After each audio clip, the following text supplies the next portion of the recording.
ہمارا آج 1 point agenda ہے اور وہ ہمارے لیڈر ہمارے قائد جناب عمران خان صاحب کی صحت ہی ہے۔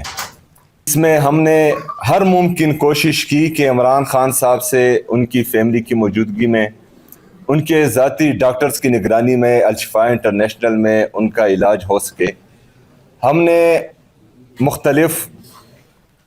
طریقے آزمائے، ہم نے قانونی راستے آزمائے، ہم نے سیاسی راستے آزمائے، ہم نے جمہوری راستے آزمائے، ہم نے آئینی اور قانونی راستے آزمائے، لیکن اس کے باوجود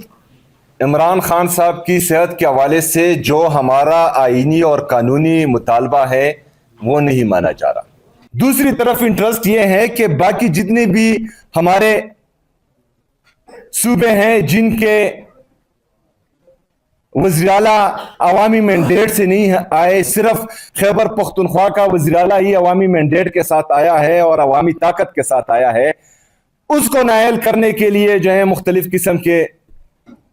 طریقے آزمائے جا رہے ہیں۔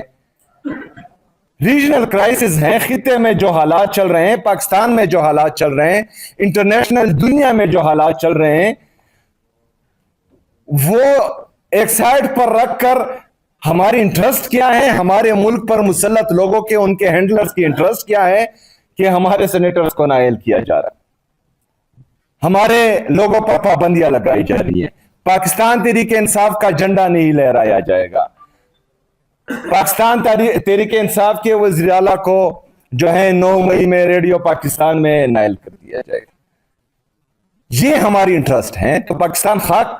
ترقی کرے گا، ہم خاک جو ہیں کسی اچھی طرف